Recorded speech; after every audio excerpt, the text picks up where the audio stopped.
Rules. तो एक बार इसका भी सुन लो भाई, ठीक है। फटाफट पढ़ देता हूँ, इंग्लिश में तो हो गया था। प्राचीन भारतीय एवं ग्रीक दार्शनिक द्रव्य के अज्ञात एवं अदृश्य रूप से सदैव चकित होते रहे। पदार्थ की अविभाज्यता के मत के बारे में भारत में बहुत पहले लगभग 500 ईसा पूर्व विचार व्यक्त किया गया था। भारतीय दार्शनिक महर्षि कनाड ने प्रतिपादित किया था कि यदि हम द्रव्य पदार्थ को विभाजित करते जाएं तो हमें छोटे छोटे कण प्राप्त होते जाएंगे। मतलब कि जो लिक्विड है उसको डिवाइड करते जाएं, कट करते जाएंगे तो हमें छोटे छोटे पदार्थ प्राप्त होते जाएंगे तथा अंत में एक सीमा आएगी, एक लिमिट आएगी जब प्राप्त कण को पुनः विभाजित नहीं किया जा सकेगा। फिर प्राप्त जो कण हमें मिल रहे हैं, जो कट करते हुए गए, फिर उसको कट करना संभव नहीं हो पाएगा। अर्थात वह सूक्ष्म कण अविभाज्य होगा, अनडिवाइडेड होगा, उसको डिवाइड ही नहीं कर पाओगे, वो इतना छोटा होगा कि उसको कट ही नहीं कर पाएंगे। इस अविभाज्य सूक्ष्म कण को उन्होंने परमाणु कहा। जिसको डिवाइड ना करा जा सके उसे क्या कहा जाएगा? परमाणु। उसे कहा जाएगा एटम, अनडिवाइडेड एटम या नॉट डिविजिबल एटम। एक अन्य भारतीय दार्शनिक पकुधा कात्याम ने इस बात को विस्तृत रूप से समझाया तथा कहा कि ये कण सामान्यतः संयुक्त रूप में पाए जाते हैं।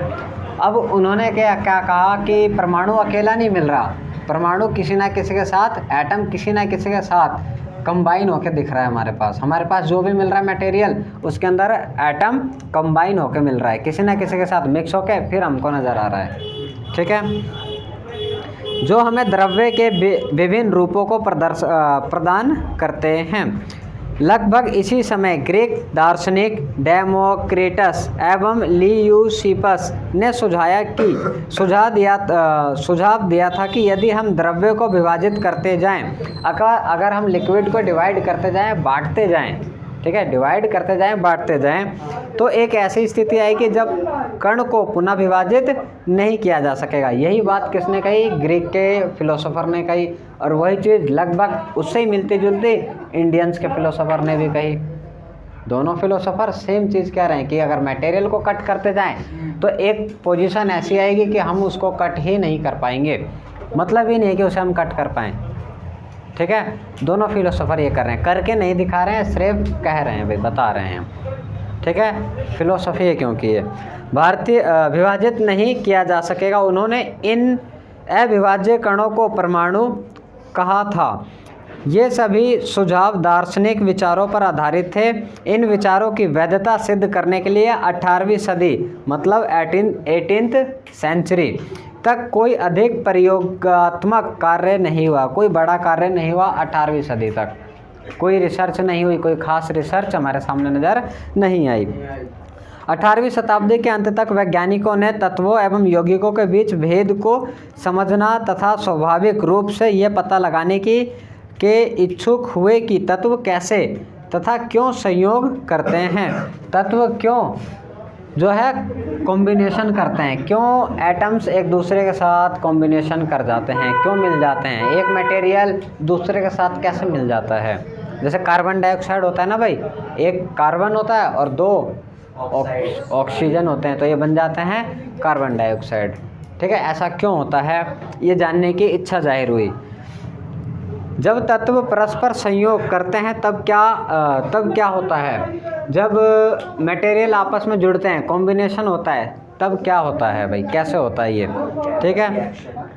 हाँ, वैज्ञानिक अंतावला एल लावाइजिया ने रासायनिक संयोजन के 2 महत्वपूर्ण नियमों को स्थापित किया, जिसने रासायनिक विज्ञान को महत्वपूर्ण आधार प्रदान किया। सबसे पहला क्या था भाई? लॉ ऑफ केमिकल कॉम्बिनेशन, ठीक है। उसके अंदर है law of conservation of mass. Mass पता है भाई? मास मतलब द्रव्यमान। अब यह होता क्या है?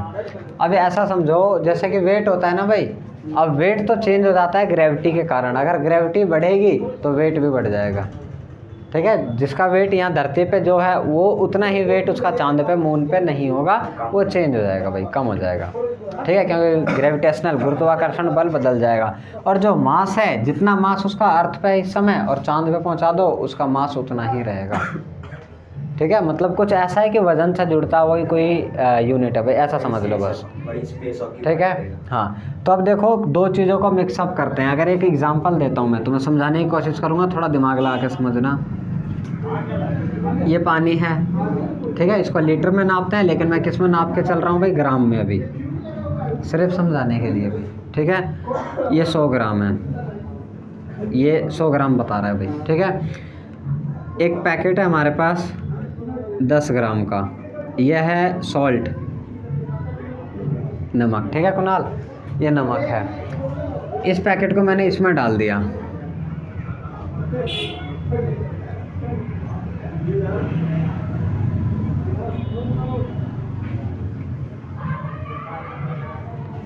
इस पैकेट को मैंने इसमें डाल दिया, ये पैकेट आ गया 10 ग्राम का इसके अंदर।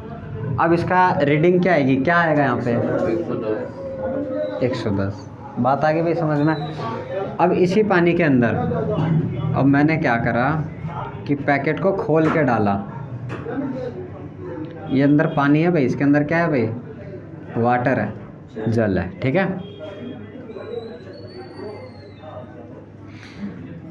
अब इसके अंदर मैंने क्या करा, इसी पैकेट को डाल दिया खोल के, मिला दिया इसमें।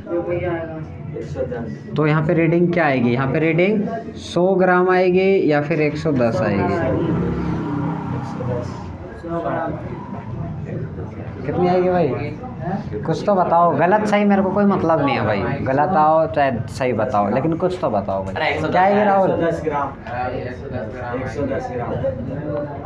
अब देखें, कंजर्वेशन ऑफ मास, ठीक है, लॉ ऑफ कंजर्वेशन ऑफ मास। ठीक है, सबसे पहले इसके अंदर इसकी बात करते हैं भाई। इसके अंदर दो मटेरियल थे, एक था क्या, कितने का था पानी, 100 का था जल। इसके अंदर और क्या डाला हमने, 10 ग्राम का क्या डाला, नमक, सॉल्ट डाल दिया इसके अंदर भाई। ठीक है, तो टोटल कितना हो गया होगा ये, अब तो टोटल कितना हो जाएगा भाई, 110। ठीक है अंशुमन, तो कितना हो गया ये, 110। अब बात कहोगे, सही कहोगे कि पानी के अंदर तो नमक घुल गया हो तो दिखाई नहीं दे रहा, लेकिन मौजूद तो है भाई, प्रेजेंट है ना। जब उसको टेस्ट करोगे तो पता चलेगा इसके अंदर नमक है, तो उसके अंदर प्रेजेंट है ना। तो इसी को बोला जाता है लॉ ऑफ कंजर्वेशन ऑफ मास। कभी भी दो मटेरियल को मिलाओगे तो ना तो वो कम हो जाएगा और ना ही वो ज़्यादा होगा। अगर तुमने 100 पानी लिया है, राहुल आ रही है समझ में, 10 नमक लिया, तो क्या बनेगा ये, 110। ऐसा तो नहीं हुआ कि ये मिलने के बाद यहाँ के 90 हो जाए, ऐसा तो कम तो नहीं हो जाएगा ना भाई, या फिर ज़्यादा होके 220 हो जाए, ऐसा भी नहीं होगा। ठीक है, इसी को बोला जाता है द्रव्यमान संरक्षण का नियम। ठीक है भाई, कभी भी कम भी नहीं होगा और ज़्यादा भी नहीं होगा। मटेरियल, जो भी मटेरियल मिलाया जाएगा, आ रहा है अनुराग समझ में, मटेरियल मिलाया जाएगा, जितनी जितनी मात्रा में मिलाया गया है उतनी ही मात्रा में मिलेगा। दोनों को मर्ज कर देंगे, जोड़ देंगे, और टोटल कैलकुलेशन जो होगी वो रहेगी, कम या फिर ज़्यादा नहीं होगा। रास्ते में क्या गायब हो जाएगा भाई, ये नहीं। ठीक है भाई, यही चीज़ समझने की थी इसके अंदर। ठीक है, इसकी डेफिनेशन लिखो भाई, पहले हिंदी में लिखवा दो, इंग्लिश में, इंग्लिश में लिखवा दो भाई पहले। 1 मिनट, बुक के ही लिखवाता हूँ। ये लिखा है, law of conservation of mass state that mass can be neither created और not destroyed in a chemical reaction. कहाँ लिखा है, लिखो भाई, इंग्लिश वाले फटाफट लिखो, अभी हिंदी का भी लिखवा दूंगा। इसी के लिखे ना, law of conservation of mass,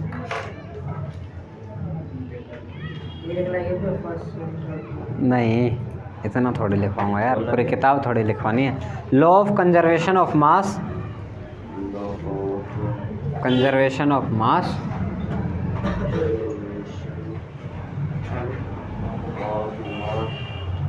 state, STATES, STATES states that mass can neither be be be created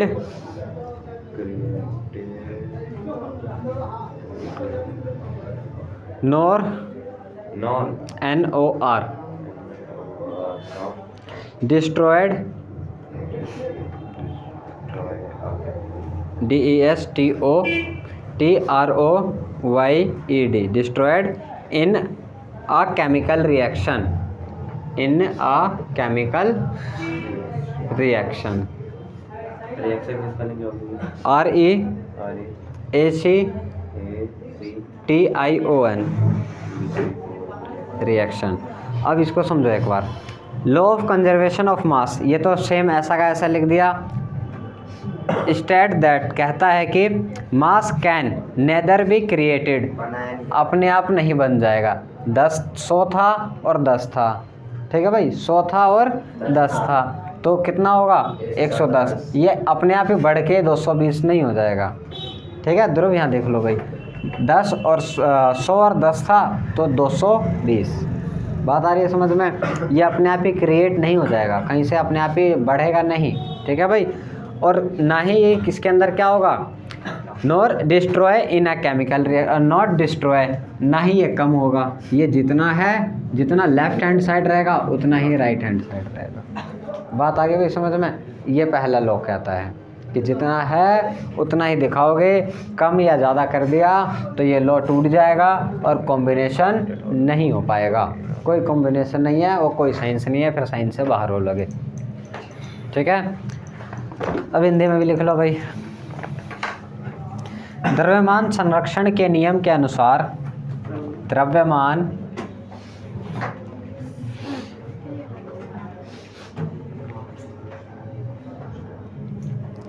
द्रव्यमान संरक्षण के नियम, के नियम के अनुसार, कुछ लिखना पाओ बताना, मैं लिख दूंगा भाई, ठीक है। अनुसार किसी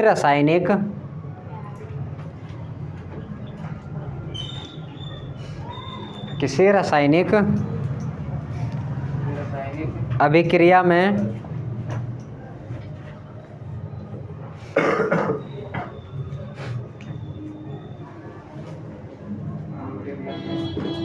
द्रव्यमान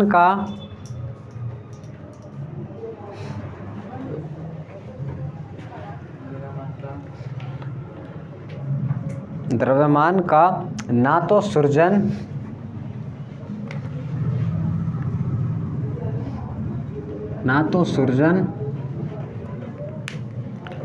सृजन का मतलब होता है तैयार करना या बनाना, बढ़ाना, ठीक है। सृजन किया जा सकता है ना विनाश, सृजन किया जा सकता है ना ही विनाश।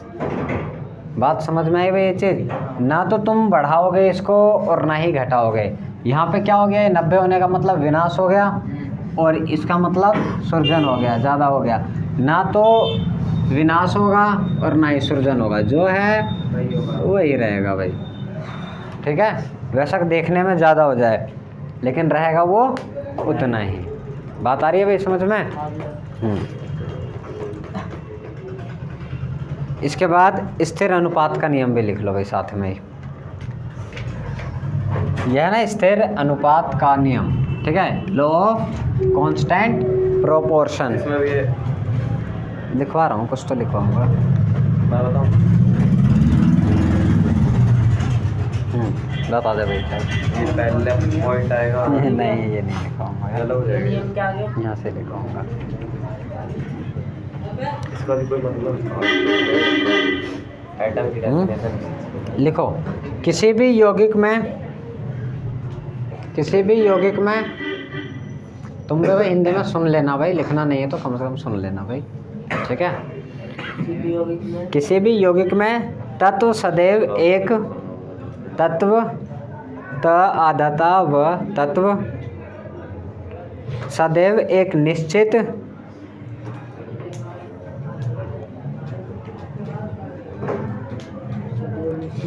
द्रव्यमानों द्रव्यमानों के अनुपात में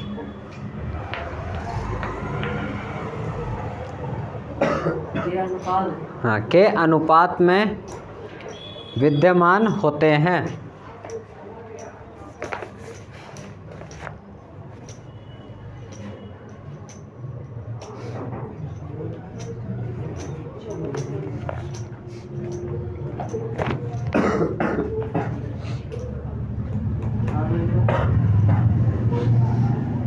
बस हो गया भाई, रुक जाओ, इसमें लिख लो एग्जाम्पल, उदाहरण। उदाहरण जल, H2O 2O 1:8, ये लिख लेना इसके नीचे। हाँ अभी बताऊंगा, इसको डिफाइन करूंगा, पहले लिखवा लें दोनों को फिर डिफाइन कर देंगे, ठीक है। मैं बताऊँ ये कैसे करें। ठीक है, रुक जा यार, रुक जा। हाइड्रोजन का नंबर 1 है, ऑक्सीजन का।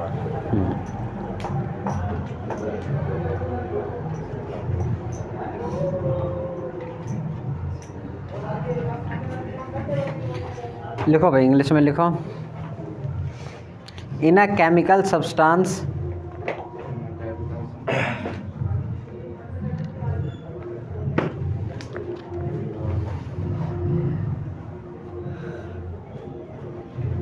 the elements are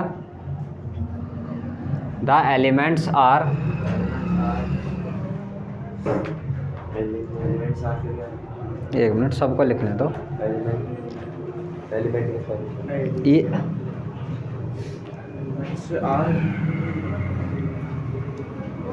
एक मिनट, ऑलवेज प्रेजेंट और ऑलवेज प्रेजेंट, हाँ, in definite DEFINITE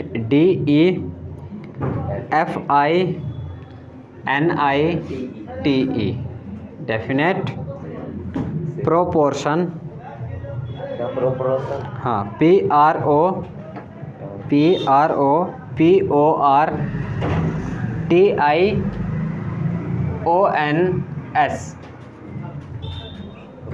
bye mass, हाँ। एग्जाम्पल वाटर,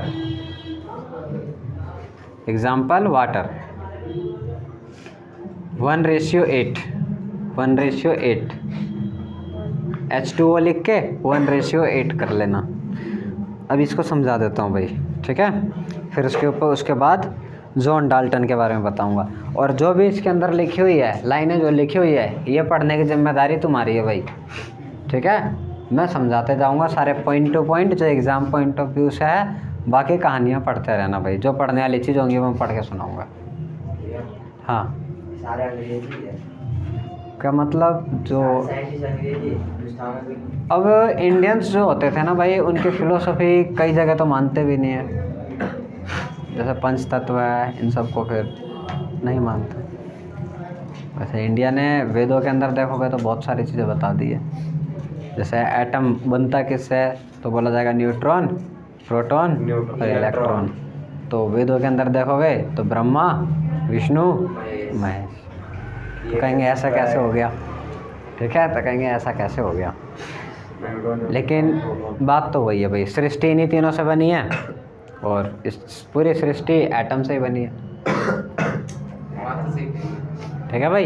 एटम से ही बनी है ना पूरी दुनिया, तो परमाणु से। तो परमाणु किससे बना, मैटर से, कह रहा मेटल से, मैटर। हाँ, तो उसके अंदर होता है ना, इलेक्ट्रॉन होता है, प्रोटॉन होता है और न्यूट्रॉन होता है।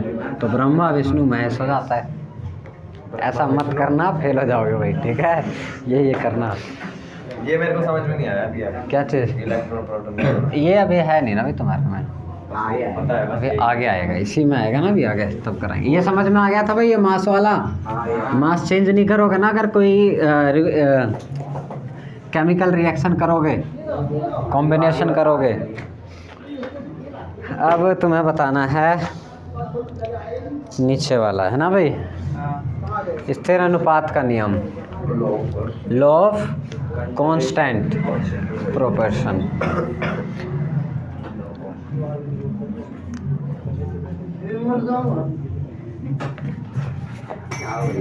देखो भाई, यह है H2O, ध्यान यहाँ पे रहे भाई, H2O, बात आई भाई समझ में, ये H2O की, ठीक है। अब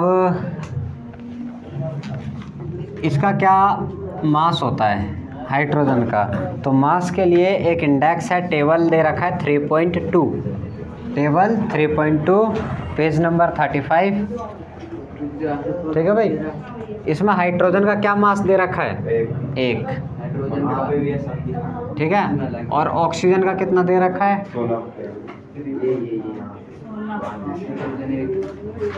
ठीक है। बात आ रही है समझ में, ये मास है भाई, ये एटॉमिक नंबर नहीं है, कंफ्यूज मत होना, ये एटॉमिक मास है भाई, ठीक है, एटॉमिक नंबर अलग है, एटॉमिक मास है। यहाँ तक क्लियर हुई बात राहुल, ये समझ में आया भाई, ठीक है, ये गिवन रहेगा। क्या चीज़, हाँ ये देखो भाई H2 है, तो हाइड्रोजन कितने हैं, 2, तो यहाँ पे लिखा 2 इंटू में 1, क्योंकि हाइड्रोजन कितना वेट था हाइड्रोजन का, 1 U था, तो टोटल कितना हो गया 2। ऑक्सीजन अकेला था सिंगल, तो 1 इंटू में 16, बात आ रही है समझ में भाई, 16। यह आया दिखते समझ में, आया भाई राहुल, आया समझ में। ये देखो, ये है हाइड्रोजन, एक, वेट कितना 1, टोटल नंबर 2, ऑक्सीजन वेट कितना 16 U, ठीक है, यूरेफाइड, और नंबर कितना है ऑक्सीजन के, तो नंबर अकेला है, तो अकेला। बात आई समझ में भाई, ठीक है। और टोटल कर दो इसको, किसको, यूनिट होती है, जैसे बाजार में जाते हो खरीदते हो ना 1 kg या 10 ग्राम, यूनिट है, हाँ यूनिट है ये, ठीक है। अब इसको जोड़ते हैं, कितना हो जाएगा ये 18, तो ये क्या हो गया भाई H2O का ये वेट आया भाई, ठीक है, ये अभी आगे मिलेगा। अभी यहाँ पे देखो, हाइड्रोजन है, एक तरफ हाइड्रोजन और एक तरफ ऑक्सीजन, इसका रेशियो करना है, तो हाइड्रोजन कितना हो गया 1, अभी हाइड्रोजन कितना हो गया इसके अंदर 2, बात आ रही है समझ में। और ये कितना हो गया ऑक्सीजन 16, क्या कट हो सकता है दोनों, कट हो सकता है भाई दोनों, बात आ रही है समझ में, 1:8 क्यों लेकर चल रहा है ये, बात आई भाई समझ में, 1:8 क्यों ले रखा है, इसको कट कर लिया भाई, छोटे छोटे सी यूनिट में ले जाओगे ना भाई, ऐसा तो नहीं बड़ा लेके घूमोगे। 1:8 समझ में आ गया, 1:8 क्यों लिया इन्होंने, ये है भाई, क्या चीज़, देखो ऐसा है H2O कहीं से भी उठाओगे ना, पूरी दुनिया में कहीं से ले लो, चाहे इंडिया से लो पानी, या अमेरिका से लो, या जर्मनी से लो, उसके अंदर हाइड्रोजन 2 मिलेगा और ऑक्सीजन 1 मिलेगा, ये चीज़ बताना चाहता है, ठीक है। ऐसा नहीं कि सुबह उठे, लैब के अंदर गए, H2O बना दिया, पानी बन गया, 2 हाइड्रोजन लगे और 1 ये लगे, हाइड्रोजन ऑक्सीजन लगा, फिर शाम को गए तो पता चला 2 ऑक्सीजन लगा, 1 ही हाइड्रोजन लगा, ऐसा तो नहीं हो पाएगा ना भाई, लगेगा तो सेम ही ना। ये मास के अंदर कह रहा है ना भाई, ये तुमने ये लिखा होगा ना, इसके अंदर एक वर्ड लिखा होगा द्रव्यमान, तो मास के अनुसार बताया जाएगा भाई तुम्हें, मैं तो नंबर के अनुसार तुरंत समझा देता हूँ, H2 और 1 ऑक्सीजन, लेकिन समझाया जाता है मास से, क्या हमेशा मास क्या रहेगा 1:8, ठीक है। अगर 1 U इस तरफ 1 रखते हो तो दूसरी तरफ 8 रखना पड़ेगा, मतलब कि अगर 1 U हाइड्रोजन है तो दूसरे, मान लो इस डब्बे के अंदर 1 U ये है, तो दूसरे डब्बे में अगर ऑक्सीजन 7 U रहेगा तो क्या बन जाएगा पानी, नहीं, 1:7 में कभी बन पाएगा क्या, नहीं बन पाएगा। 1:9 रहेगा तो बन जाएगा क्या, कितना होना चाहिए 8, ये बताना चाहता है ये। जैसे देखा है कभी मिस्त्री को मसाला मिलाते हुए, कुछ कहता है वो 4-1 5-1 6-1 है, हाँ 7-1, ठीक है, तो 1 ही क्यों रखता है वो, एक बार में हैं? देगा भर के। हाँ, तो जब सिविल इंजीनियरिंग करोगे ना भाई, एक कट्टा नहीं भाई, एक तसला जिससे नाप रहा है ना भाई, उससे 5 रेते डालेगा, रेत या बदरपुर जो भी है, और 1 सीमेंट डाल देगा, हो गया वो रेशियो मिक्सचर हो गया। 4:1 का मिक्सचर बनाया जाता है। ठीक है, हाँ यहाँ तक हो गया भाई, क्लियर हो गया भाई, दोनों लॉस क्लियर हैं बिल्कुल। डेफिनेशन लिख दोगे भाई, एग्जाम्पल लिख दोगे, मिल जाएंगे नंबर भाई आगे। अब आगे बढ़ते हैं भाई इसमें।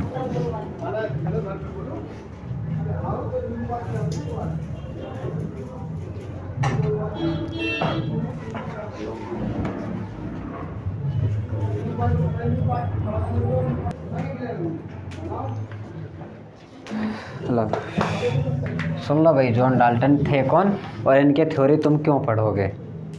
ठीक है, नहीं तो कहोगे कौन है भाई, क्यों पढ़े हम इनकी थ्योरी। ठीक है, जॉन डाल्टन का जन्म 1766 में इंग्लैंड के एक गरीब जुलाहा परिवार में हुआ। जुलाहा परिवार, जुलाहा मतलब होता है जो कपड़े बनाते हैं, कपड़ा सिलने वाला, टेलर वाला काम नहीं भाई, कपड़े को बनाना, जैसे रुमाल होता है, बनता है ना भाई कपड़ा, वो कपड़ा बनाने को बोलते हैं। हाँ, धागे से सीधा।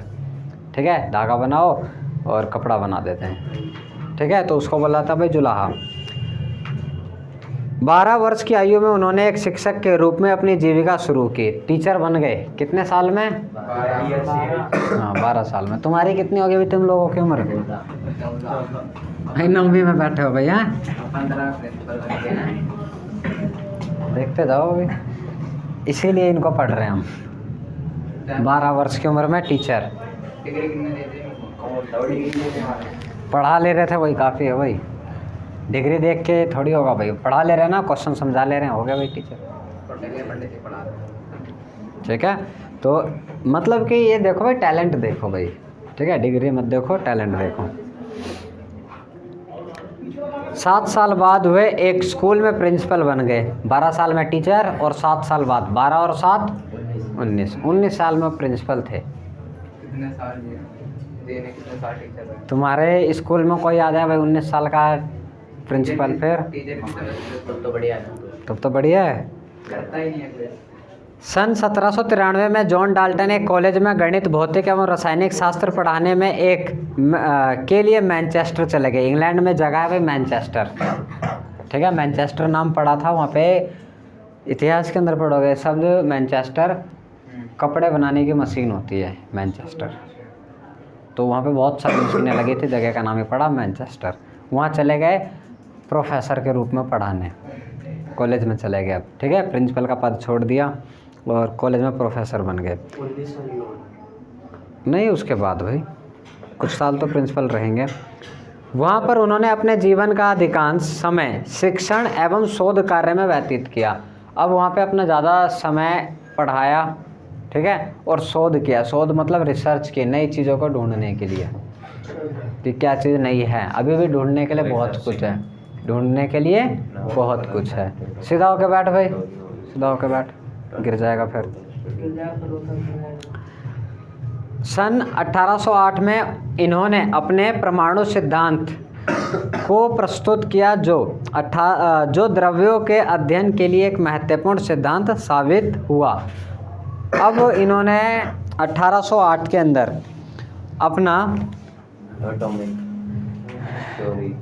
अपनी थ्योरी पेश करी भाई।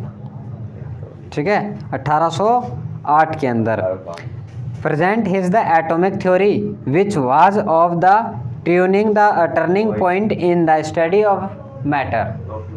अब जैसे इन्होंने कुछ चीज़ें बताई, और तो ये एक तरीके से टर्निंग पॉइंट हुआ कि मैटर को और किस तरीके से पढ़ सकते हैं। और टर्निंग मतलब बदलाव। ठीक है, बदलाव आया क्या ये भी होता है क्या मैटर के अंदर। कई सारी चीज़ इन्होंने बता दी, क्योंकि इन्होंने बहुत सारा समय पढ़ाई पे व्यतीत किया, रिसर्च पे व्यतीत किया, रिसर्च करके बताया हमें। ठीक है, इनके सिद्धांत है इसके अंदर 6, और तुम्हें 6 के 6 लिखने पड़ेंगे अभी कॉपी में। 2 याद है। ठीक है, 6 के 6 सिद्धांत है, इनको ऐसा का ऐसा लिखोगे अभी कॉपी में। ये घर पे लिख लेना आराम से बैठ के। ठीक है, हाँ, और कोशिश करना कि 6 के 6 याद हो जाए, नहीं तो कम से कम 3 तो याद ही रखना। 2 याद है पहले से। ठीक है, क्योंकि 3 नंबर का क्वेश्चन रहेगा। हाँ। 3 नंबर का क्वेश्चन रहेगा, 3 पॉइंट भी लिखोगे तभी भी हो सकता है भाई नंबर अच्छे खासे मिल जाए उसको। बात आई समझ में? 6 में से 6 ना हो पाए, कम से कम 3 है। पूछेगा क्या? थ्योरी पूछेगा, जो जॉन डाल्टन की थ्योरी, डाल्टन की थ्योरी। हाँ सिद्धांत, थ्योरी Theory of John ये याद है। याद, उसको पढ़ते पढ़ते याद All करेंगे। matter the vanity need. These the clustered of the theory may be standard the following। अभी एक बार इसको समझ लो भाई हिंदी में फटाफट। सभी द्रव्य परमाणुओं से निर्मित होते हैं जो कि रासायनिक अभिक्रिया में भाग लेते हैं। अब कहा जा रहा है कि सारे के सारे लिक्विड, सारे के सारे लिक्विड किससे प्रोड्यूस होगी? सारे के सारे लिक्विड सभी द्रव्य परमाणुओं से निर्मित होते हैं। जितने भी लिक्विड है वो सभी के सभी मैटर मतलब कि एटम से बन रहे हैं भाई, परमाणु से बन रहे हैं। जितने भी लिक्विड है वो किससे बन रहे हैं? परमाणु, एटम से बन रहे हैं। सारे मैटर किसके हैं? एटम के हैं। ये किसने बोला? डाल्टन ने कहा। जॉन डाल्टन ने कह दिया कि सारे के सारे द्रव्य लिक्विड किसके बने हैं? एटम के बने हैं। जो कि रासायनिक अभिक्रिया में भाग लेते हैं। सेकंड पॉइंट, परमाणु अविभाज्य सूक्ष्म कण होते हैं जो रासायनिक अभिक्रिया में ना तो सृजित होते हैं और ना ही विनाश होते हैं। अब जॉन डाल्टन ने एक और चीज़ कही कि जो एटम है वो नॉट डिविजिबल है, वो डिवाइड नहीं हो सकता। ये बात किसने कही? जॉन डाल्टन ने। उसने कह दिया कि एटम को अगर आप डिवाइड करते हैं तो ये डिवाइड नहीं होगा, ये कट नहीं होगा, विभाजन इसका नहीं हो पाएगा। ठीक है, ये किसने कहा? जॉन डाल्टन ने। बात आ रही है समझ में भाई? किसने भी बताया कि परमाणु जो है डिवाइडेड नहीं है, उसको डिवाइड करना सही नहीं है, वो डिवाइड नहीं हो पाएगा। ठीक है, और जब भी कोई इसका केमिकल रिएक्शन करोगे, रासायनिक अभिक्रिया, तो इसके अंदर ना तो ये उत्सर्जित होगा, ना तो अपने आप बनेगा, और ना ही इसका विनाश होगा। ठीक है, अगर एक सिंपल समझना चाहो तो ऐसे H2 + O तो क्या मिलेगा हमें?